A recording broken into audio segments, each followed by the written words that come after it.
Hello everybody, Wild Bill for America here. Thank you for watching. Now we all know that Islam has given the world a lot of things that will be long remembered. They invented the fine art of skyjacking, suicide bombers, and taqiyya, the art of lying to infidels. They are the only religion to develop a preschool program where the children sing about exterminating Jews, and I do believe they are the only ones to demolish 2 skyscrapers while 3,000 people were still inside. Yes, Islam has a long and proud history of doing things that nobody else does. But by far, the most creative invention of Islam is the Palestinian, a person who has never been seen before in the modern world, who supposedly lived in a nation that never existed. The Palestinian was invented shortly after the nation of Israel sprang into existence as the new name for the traditional home of the Jewish people. Now, prior to the invention of the Palestinian, the Arab nations had been lusting for the land of the Jews because the hard-working Jewish people had transformed that dry, parched desert land into a well-irrigated and beautiful oasis, and the Arabs decided they wanted it. So in the traditional Muslim style, they sent in massive armies to massacre the Jews and steal their land. But the Israelis stomped the living doggy-doo out of them and sent the Arabs fleeing back across the border like a bunch of whipped puppy dogs, and they've been afraid of the Israelis ever since. But prior to the invasion, the Arabs warned all the Jordanians, Syrians, and Lebanese living in Israel to get out. They confidently told them that within a few days they could waltz right back in and take over the homes of the exterminated Jews.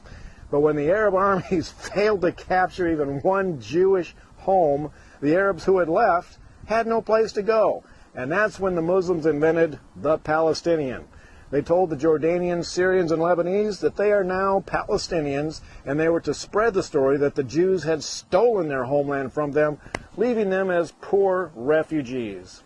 Now, the idiots at the United Nations bought that lie hook, line, and sinker, and American liberals, also being idiots, joined right in.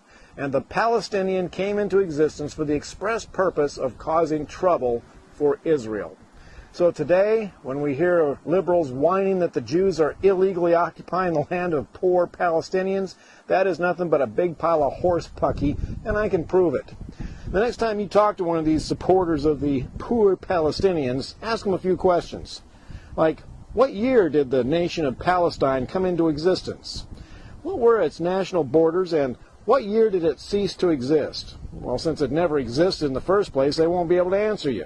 But don't stop there. Ask them, what currency did the nation of Palestine use, and why is there no history of it? And ask them if they can name one leader of the nation of Palestine prior to Yasser Arafat. Of course, these questions tend to force liberals to face truth. Now, normal people, when confronted with truth, tend to change their opinion if necessary. But don't expect this from American liberals. Truth just makes them angry.